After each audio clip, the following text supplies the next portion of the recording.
नमस्कार, अमाया arts classes Motihari में आपका स्वागत है। जैसे कि हमने बताया कि हिस्ट्री के सेट बाय सेट क्वेश्चन चल रहा है, तो हिस्ट्री के 2 सेट हो चुके हैं। ये हिस्ट्री का तीसरा नंबर सेट है और आप जाके अमाया आर्ट्स क्लासेज पे सर्च करके पीछे के 2 वीडियो देख सकते हैं। वो 10-10 ग्रुप में सेट बाय सेट बांटा गया। जैसे हिस्ट्री के 10 सेट हैं, ये आज का तीसरा सेट है। जैसे पहला नंबर सवाल देखेंगे, लिखा गया है न्यू वैज्ञानिकों के मतानुसार हड़प्पा सभ्यता के निर्माता थे। यानी हड़प्पा सभ्यता के निर्माता कौन थे? तो इनको प्रोटो ऑस्ट्रेलाइड बोला जाता है। देखिए, हड़प्पा सभ्यता की बात की जाए तो यहाँ पे किस किस हड्डियों के साक्ष्य मिले हैं, किस किस हड्डियों के साक्ष्य मिले, उसको जानने का हम थोड़ा सा प्रयास करेंगे। एनसीईआरटी में ऐसे हड्डियों के नाम लिखा गया है, तो आपको ये पता चलेगा कि किस किस हड्डियों के साक्ष्य मिले हैं। जैसे इसमें है हड्डी में भेड़ बकरी, भेड़ के हड्डी मिले हैं, फिर बकरी के मिले हैं, फिर भैंस के मिले हैं, और इसके अलावा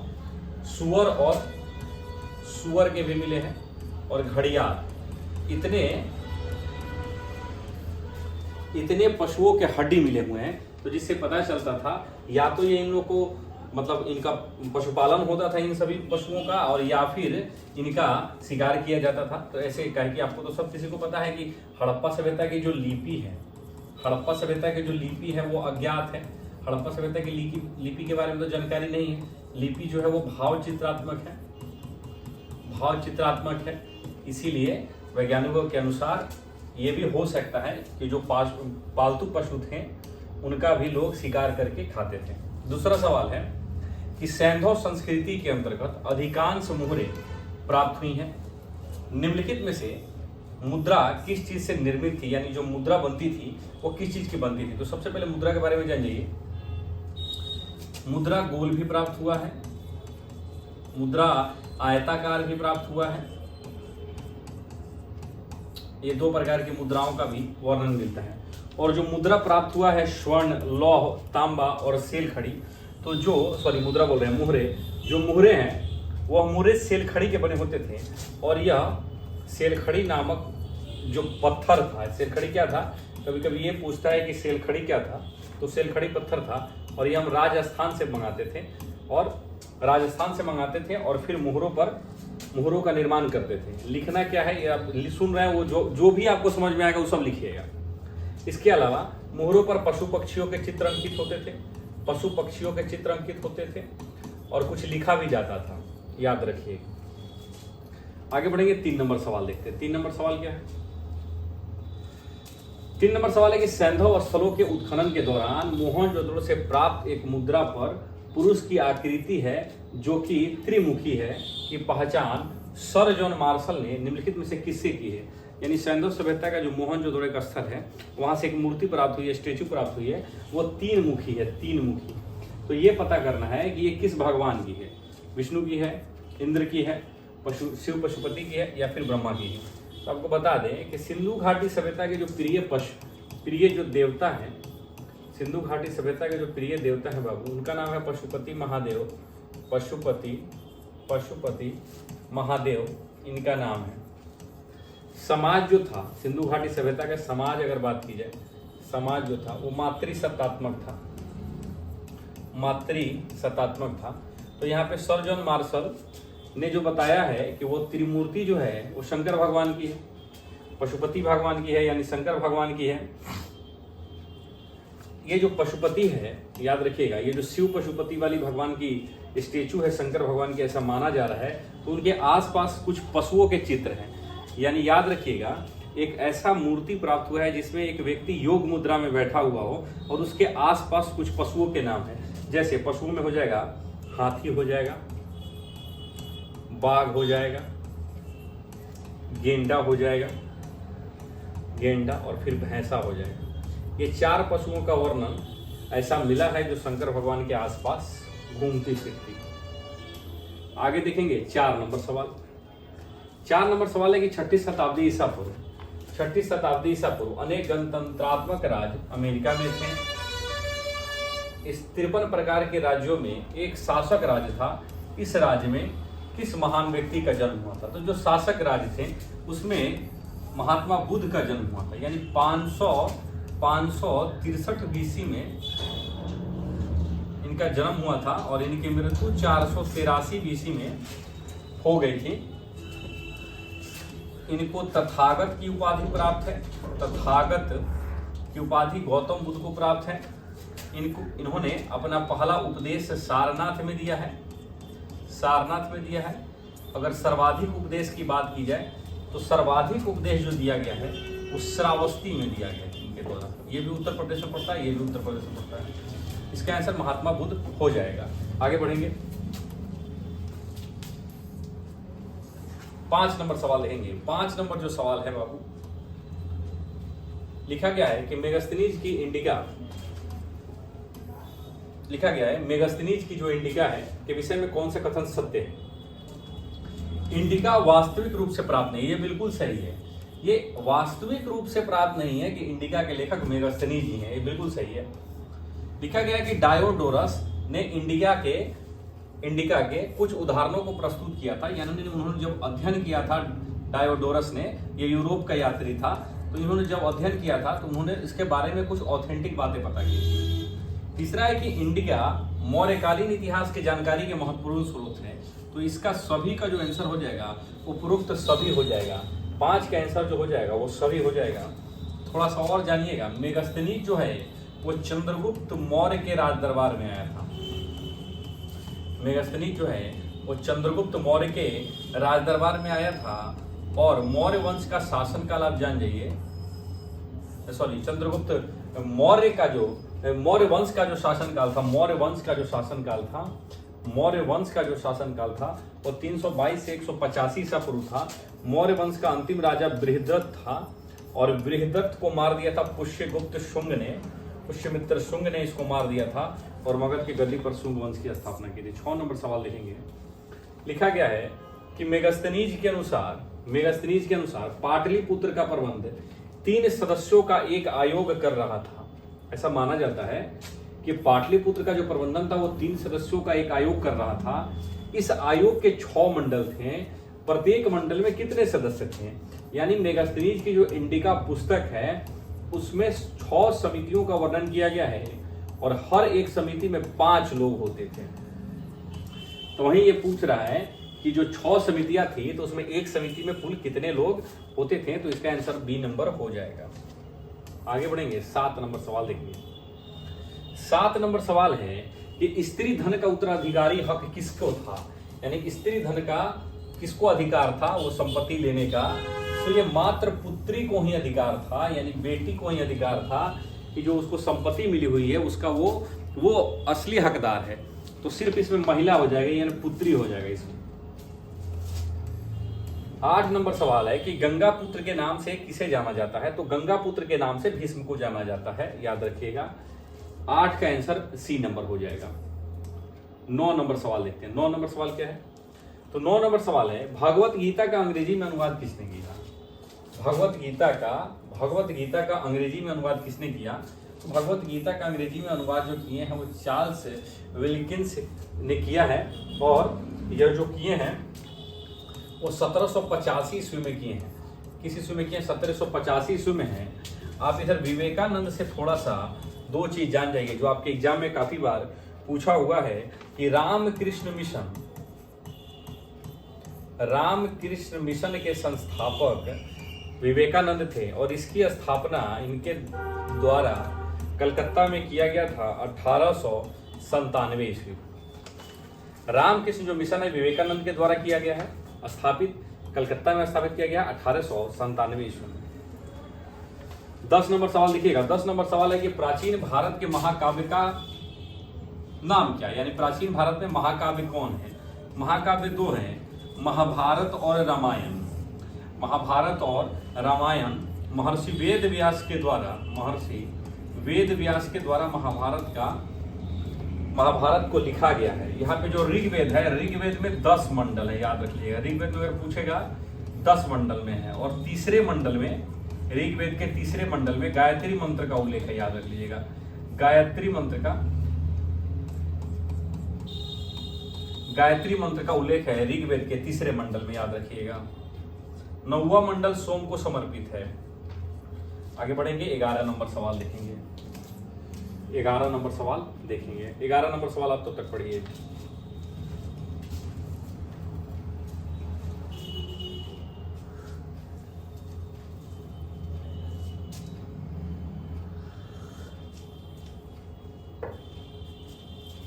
ग्यारह नंबर सवाल है कि ब्राह्मणी लिपि किस प्रकार लिखी जाती थी, यानी यह दाएं से बाएं लिखी जाती थी, या फिर बाएं से दाएं लिखी जाती थी, या फिर दोनों तरफ से लिखी जाती थी, या फिर इनमें से कोई नहीं। हम आपको बता दें कि ब्राह्मणी लिपि हो या फिर देवनागरी हो, दोनों याद रख लीजिए। जो आप अभी लिख रहे हैं, जो हम लिख रहे हैं, ये दोनों जो लिपियां हैं वो बाएं से दाएं लिखी जाती थी। ये याद अगर नहीं रहे तब ब से ब्राह्मण या ब से बाया याद रख लीजिएगा। ब्राह्मणी जो लिपि है वो बाएं से दाएं लिखी जाती थी। तो फिर दाएं से बाएं कौन सी लिपि लिखी जाती थी? तो जो खरोष्टी लिपि है, जो खरोष्टी लिपि है वो दाएं से बाएं लिखी जाती थी। आप कमेंट करके बताइएगा कि अशोक के जो सर्वाधिक अभिलेख प्राप्त हुए हैं, अशोक के जो सर्वाधिक अभिलेख प्राप्त हुए हैं वो किस लिपि में है? सर्वाधिक ब्राह्मणी लिपि में या फिर खरोष्टी लिपि में? आपको कमेंट करके बताना है। लिखा गया है हाल रचित सप्त शतक या सप्ती शतक भी बोला जाता है, कौन से भाषा में है? यह जो है ए नंबर में है पाली, बी नंबर में है प्राकृत और सी नंबर में है तमिल। तो यह प्राकृत भाषा में है।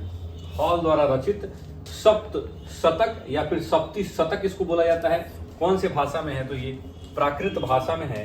12 नंबर सवाल। ये थोड़ा सा 13 नंबर सवाल देखेंगे।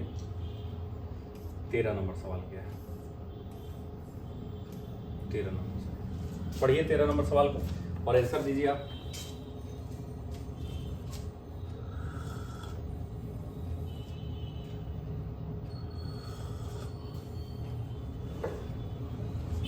देखिए लिखा हुआ है कि द्वितीय बौद्ध संगीति का आयोजन वैशाली में किसके शासनकाल में हुआ है? तो कभी कभी तो यही पूछ देता है कि कुल कितनी बौद्ध संगीतियां हुई है। तो कुल 4 बौद्ध संगीतियां हुई है। पहली जो बौद्ध संगीति हुई है अजातशत्रु के समय, दूसरी जो बौद्ध संगीति है वो कालाशोक के समय हुई है, तीसरी बौद्ध संगीति अशोक के समय हुई है, और चौथी बौद्ध संगीति कनिष्क के शासनकाल में हुई है। तो ये जो दूसरी बौद्ध संगीति है जो कालाशोक के शासनकाल में हुआ है, यह हुआ है 383 बीसी में। यह हुआ है वैशाली में। और इसके जो अध्यक्ष थे भी इंपॉर्टेंट है कि दूसरे बौद्ध संगीति के अध्यक्ष कौन थे? तो इनका नाम था सबकामी। सबकामी जो थे ये दूसरी बौद्ध संगीति के क्या थे? अध्यक्ष थे, याद रखिएगा। 14 नंबर सवाल है किस पुराण में मौर्य शासकों का वर्णन किया गया है? तो विष्णु पुराण में जो है, विष्णु पुराण में मौर्य शासकों का वर्णन किया गया है, और वायु पुराण में जो है वो गुप्त शासकों का या गुप्त वंशकों का वर्णन किया गया है वायु पुराण में। मत्स्य पुराण में सातवाहन मत्स्य पुराण में सातवाहन वंश की बात कही गई है, इसका वर्णन मिलता है। तो इसका आंसर सी नंबर हो जाएगा।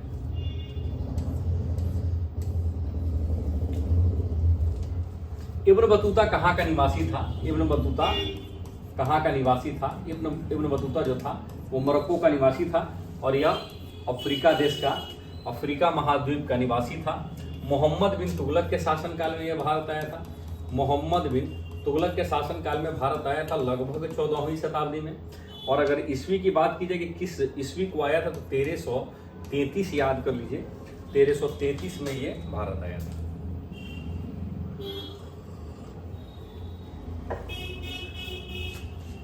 चलिए 16 नंबर सवाल है कौन सा यूरोपीय यात्री पेशे से एक चिकित्सक था?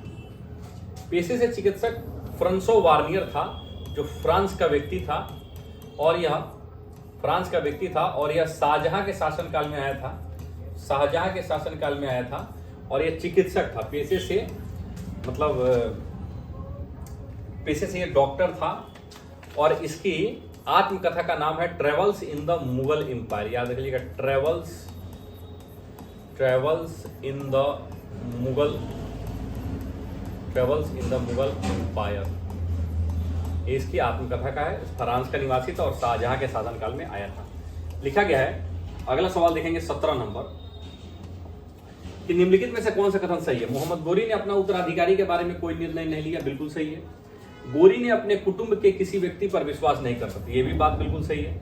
मोहम्मद गोरी का कोई बेटा नहीं था, ये भी बात सही है। उपरोक्त बात सही है। मोहम्मद गोरी के बारे में जानिए। मोहम्मद गोरी ने तराइन का 2 युद्ध लड़ा है, तराइन का पहला और तराइन का दूसरा, एक 1191 और एक 1192।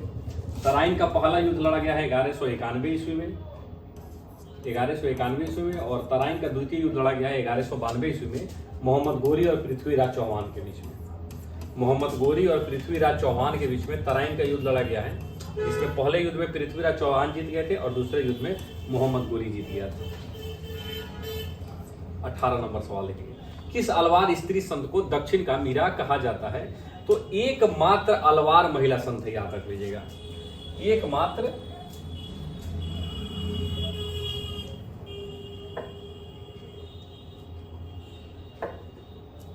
एकमात्र अलवार महिला संत है जिनका नाम है अंडाल,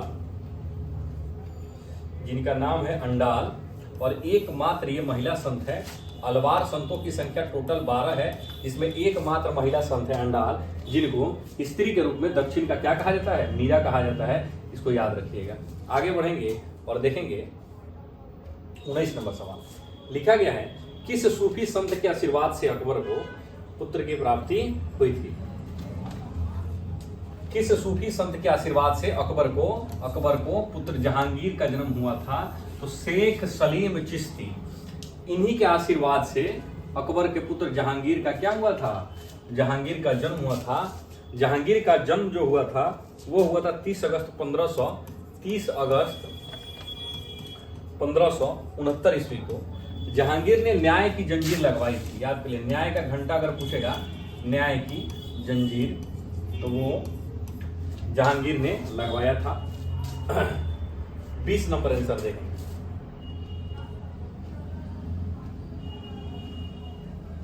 20 नंबर सवाल है, सूफी मत की फिरदौसी सिलसिला, क्या लिखा हुआ है? सूफी मत की फिरदौसी सिलसिला कहाँ सबसे अधिक प्रचलित थी? तो ये बिहार में सबसे अधिक प्रचलित थी। और इस सूफी मत की फिरदौसी जो सिलसिला है, इसके जो महत्वपूर्ण संत थे, शेख बदरुद्दीन समरकंद नाम था उनका। शेख बदरुद्दीन समरकंद, याद रखिएगा। 21 नंबर सवाल देखिएगा, अयंगर व्यवस्था किस साम्राज्य में प्रचलित थी? तो अयंगर व्यवस्था जो है विजयनगर साम्राज्य में प्रचलित थी। 12 व्यक्तियों का यह समूह था जो ग्रामीण व्यवस्था पे नियंत्रण रखता था, गांव में घूमता रहता था, उसी को अयंगर व्यवस्था कही जाती है। विजयनगर साम्राज्य की स्थापना 1336 ईस्वी में हरिहर और बुक्का नामक 2 भाइयों के द्वारा किया गया है। आगे बढ़ेंगे। लिखा गया, विजयनगर साम्राज्य की स्थापना की गई। विजयनगर साम्राज्य की स्थापना कब की गई? 14वीं शताब्दी में, 13वीं, 16वीं। तो विजयनगर साम्राज्य की जो स्थापना की गई वो 14वीं शताब्दी में की गई है। इसकी स्थापना की गई है 1336 ईस्वी में, और इस वंश का जो अंत हो गया है वो तालीकोटा के युद्ध के बाद, यानी 1565 के बाद इसका अंत हो गया है। और 1678 ईस्वी में ये पूर्णतः क्या हो गया था? ये पूर्णतः समाप्त हो गया था, याद रख लीजिएगा। पूर्णतः जो था वो 1678 ईस्वी में ये विजयनगर साम्राज्य पूर्णतः क्या हो गया था? समाप्त हो गया था।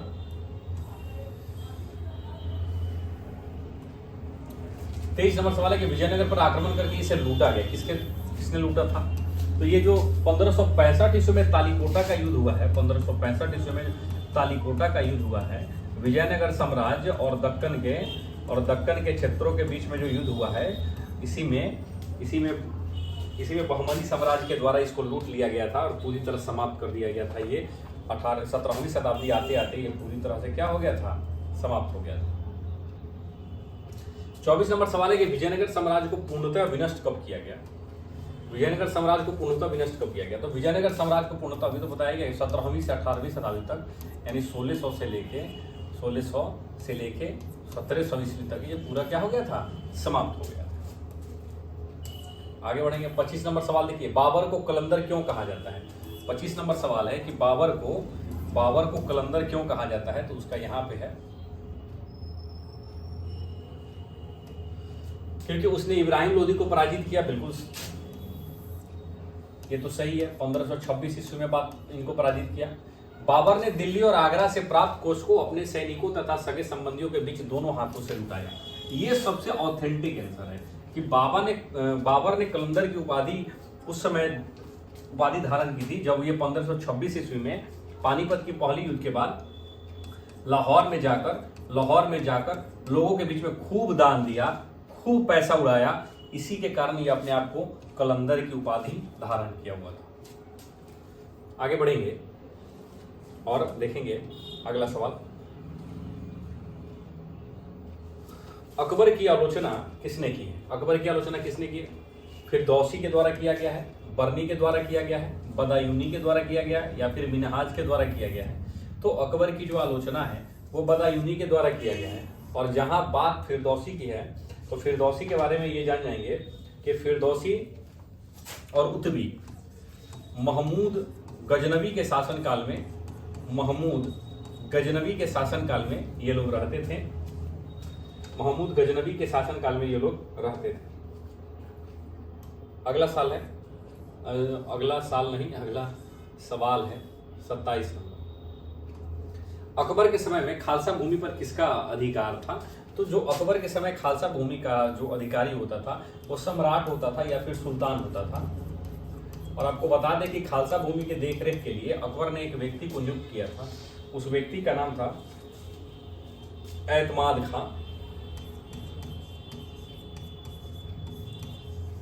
खां को नियुक्त किया हुआ था 1563 ईस्वी। खुर्रम किस मुगल सम्राट का नाम था?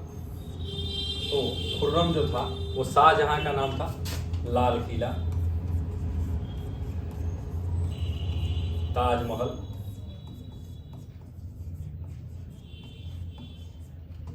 लाल किला और ताजमहल दोनों जो है ये दोनों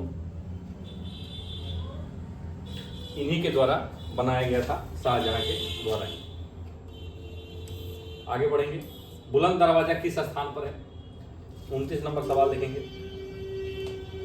29 नंबर जो सवाल है कि बुलंद दरवाजा किस स्थान पर है, तो बुलंद दरवाजा का निर्माण अकबर के द्वारा फतेहपुर सीकरी में स्थापित की गई थी। और इसकी जो स्थापना हुई है 1575 ईस्वी में हुई है। 1575 ईस्वी में इसकी स्थापना हुई है। आगे बढ़िए 30 नंबर सवाल देखिए। शेर शाह का मकबरा कहाँ स्थित है? तो शेर शाह का जो मकबरा है वो शेर शाह का मकबरा जो है वो सासाराम में निर्मित है। याद रखिएगा इसको। अगर पूछा जाए शेर शाह की मृत्यु कब हुई है तो 1545 याद रख लीजिएगा। 1545 में इनकी क्या हुई है? मृत्यु हुई है। 31 नंबर सवाल देखेंगे। 31 नंबर सवाल है कि एनफील्ड राइफलों का इस्तेमाल जिसने सर्वप्रथम शुरू करा वो गवर्नर कौन था? तो ये 1857 की क्रांति से संबंधित है। आप सब किसी को पता है कि 1857 की क्रांति किसके समय हुई है? लॉर्ड कैनिंग के समय हुई है। तो इसका आंसर क्या हो जाएगा? लॉर्ड कैनिंग हो जाएगा। अगला सवाल है कि 1857 के विद्रोह को सर्वप्रथम किस सैनिकों ने हवा दी? तो किस सैनिकों के द्वारा दिया गया? तो मंगल पांडे के द्वारा दिया गया था। ये कलकत्ता के 34वें रेजिमेंट में सैनिक थे। 34वें रेजिमेंट में ये सैनिक थे और इनको फांसी दे दिया गया था 8 अप्रैल 1857 को।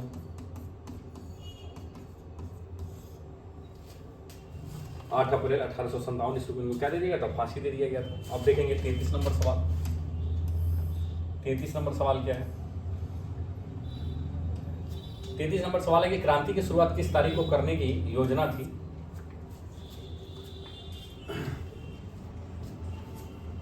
इसका जो आंसर हो जाएगा वो 10 नहीं, यहाँ पे थोड़ा सा देखते हैं। 1857 की क्रांति किस तारीख को करने की योजना बनाई गई थी?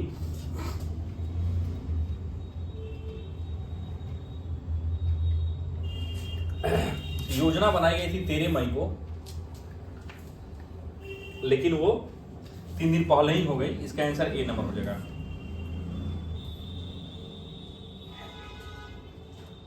34 नंबर सवाल है कि गेटवे ऑफ इंडिया का निर्माण किसके स्वागत में बनवाया गया था? तो ये जॉर्ज पंचम और उनकी पत्नी मेरी जो थे उन्हीं का आगमन भारत में हो रहा था। उसी के देख रेख में गेटवे ऑफ इंडिया का निर्माण हो रहा था। 1911 ईस्वी याद रख लीजिएगा। 1911 ईस्वी में बंबई में है ये गेटवे ऑफ इंडिया। कलकत्ता में गवर्नमेंट हाउस जो गवर्नरों का निवास स्थान है, किस गवर्नर जनरल ने बनवाया था? आज के समय में ये मुख्यमंत्री का आवास है, लॉर्ड वेलेजली के द्वारा ये बनाया गया था। 35 का सी नंबर आंसर हो जाएगा। 36 नंबर सवाल देखेंगे, औपनिवेशिक शहरों में प्रायः निम्नलिखित 3 शहर कौन थे? औपनिवेशिक शहर जहां से खूब अच्छा व्यापार होता था, तो मद्रास था, कलकत्ता और बंबई था। 36 नंबर का जो आंसर हो जाएगा वह ए नंबर हो जाएगा। आप कमेंट करके बताइए कि भारत में उच्च न्यायालय कितने हैं? भारत में उच्च न्यायालय की संख्या कितनी है, ये बताइए आप। अगला देखेंगे, अगला सवाल 37 नंबर सवाल देखते हैं। मार्च 1930 ईस्वी में दांडी यात्रा से गांधी जी ने अपना कौन सा आंदोलन चालू किया था? तो दांडी यात्रा को ही सविनय अवज्ञा आंदोलन या फिर नमक सत्याग्रह के नाम से जाना जाता है। गांधी जी ने 78 अनुयायियों के साथ 288 मील की दूरी तय करके यह आंदोलन किया हुआ था। 38 नंबर सवाल है, मुस्लिम लीग की स्थापना किस वर्ष हुई है? मुस्लिम लीग की स्थापना 1906 ईस्वी में हुई है, सलीमुल्लाह खां के द्वारा हुई है। 39 नंबर सवाल इंपॉर्टेंट है, बंग भंग आंदोलन का आरंभ कब हुआ था? बंगाल विभाजन के नेतृत्व में या बंगाल विभाजन को देखते हुए बंग भंग आंदोलन सुरेंद्र नाथ बनर्जी और एक आदमी और था, सुरेंद्र नाथ बनर्जी और कृष्ण कुमार मित्र।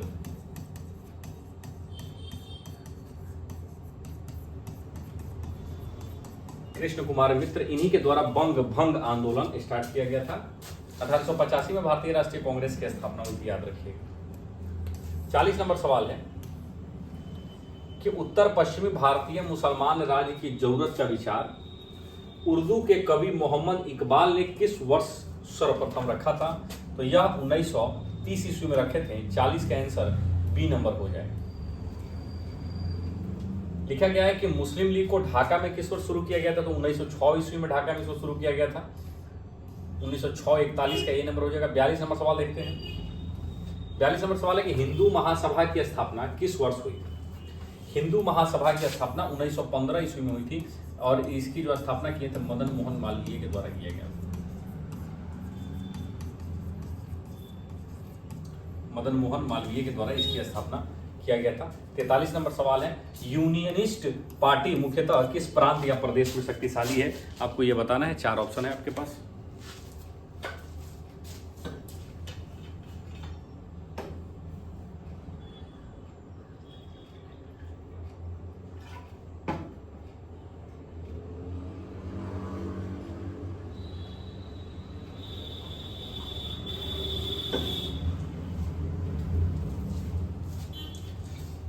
यह जो पार्टी है ये पंजाब की पार्टी है, इसको याद रखिएगा, पंजाब की पार्टी है ये।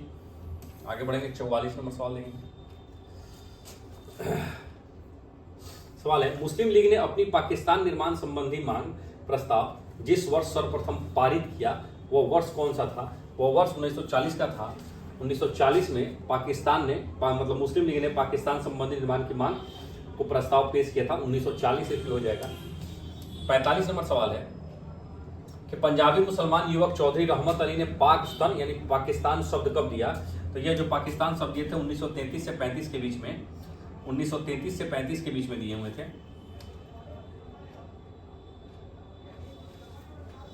ये नंबर इसका आंसर हो जाएगा 45 का ये।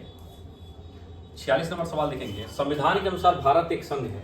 संविधान के अनुसार भारत एक राज्यों का संघ है और इसकी चर्चा हमारे संविधान के अनुच्छेद 1 में कही गई है कि जो भारत है वो राज्यों का क्या होगा? संघ होगा। इसकी चर्चा अनुच्छेद 1 में कहा गया है।